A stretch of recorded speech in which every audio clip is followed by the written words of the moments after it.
I reject that. I reject the idea of modern neurologists that might feel that depression is genetically inherited or a product of genetic damage. The reason I don't believe that is I work with so many people, alcoholics, drug addicts, people with a prison record, and I took that out in one session. So if it was genetic, it wouldn't come out. That's how I know it works. And I don't know if you save the letters, do you? That we get from people that said, I was about to turn my life in, I have no reason. You gave me a reason to live and work. So that's all I can go by, not genetics. I can't do anything with genetics. If a doctor says someday we'll have a cure for cancer, that may encourage a person, but it won't encourage me unless I say, what is your approach? And they give me an approach that would encourage me if I had cancer. Do you understand? Because I'm sure you'll get well. Have faith in yourself. Cancer don't give a shit about it. It just keeps multiplying. You might live a week longer or 3 weeks longer if you have self-confidence. But always ask a person, like nobody asks any of these T group people, what would you do under these circumstances? How would you solve this problem?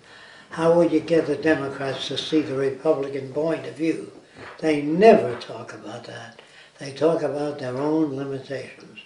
I would say, therefore, most capitalists that ride that system are very simple people with a low self-image.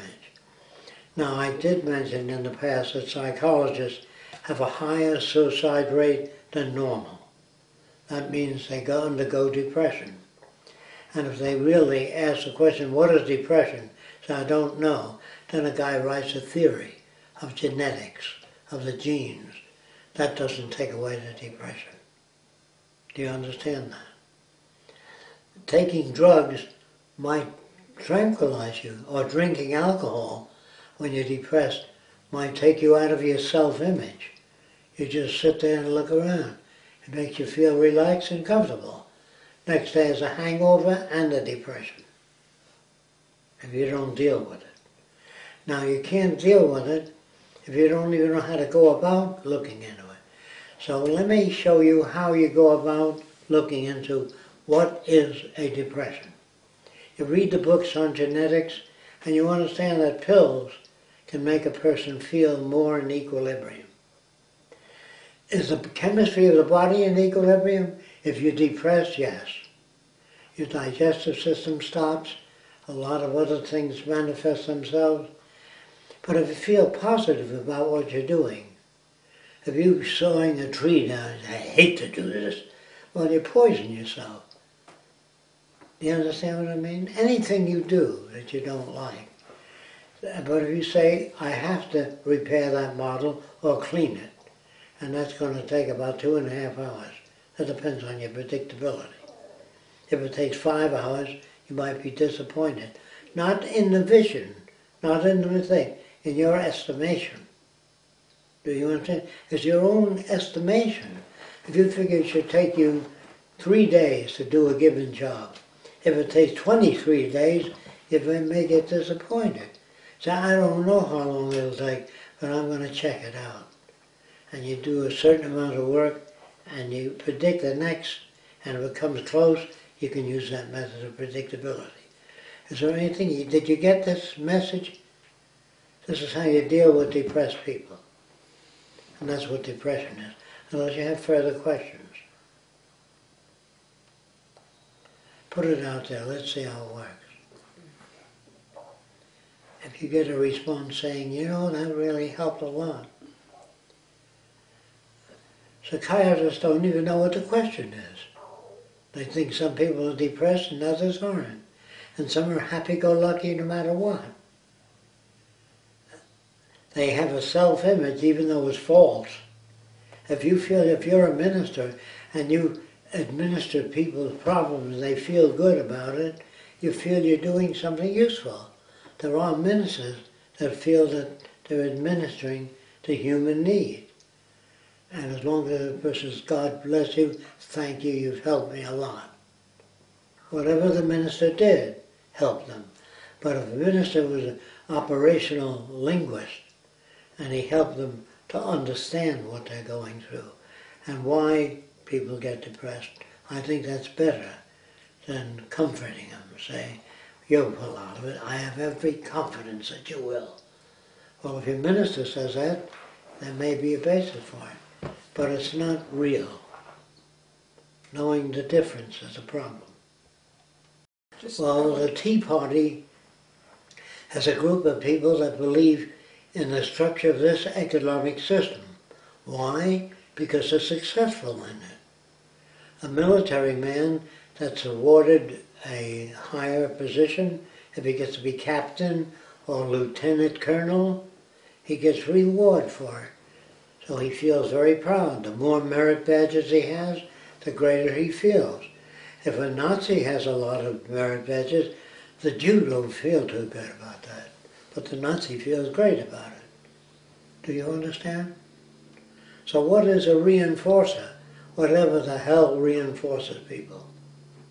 Except alcohol. That's a dependency that makes you feel like you lose your identity under alcohol. You say, did I say that when I was drunk? Because you don't even know what you said. That means you don't have your own identity. Identity means Fresco likes to walk in the sun. He likes to make things. He likes to talk to people about their problems. But he feels that if I share the tools I have and say, keep coming to me, and I never give them my tools, I do not help them, really, unless I give them the tools that I have. The same tools that enables me to solve a problem. Okay? But I'd rather not give these tools out because I'm afraid of the culture. They'll commercialize on it, use it, but they won't change the way people think about things. Not only depression, I try to change the way people think about most everything.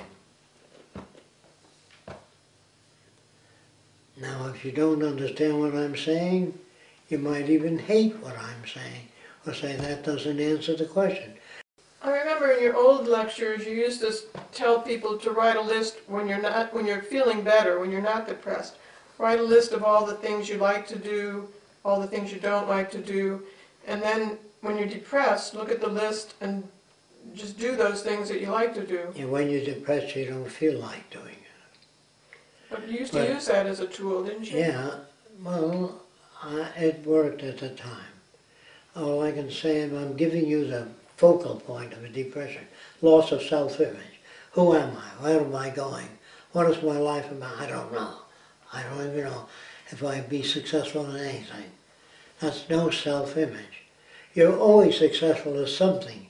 You can always teach somebody something.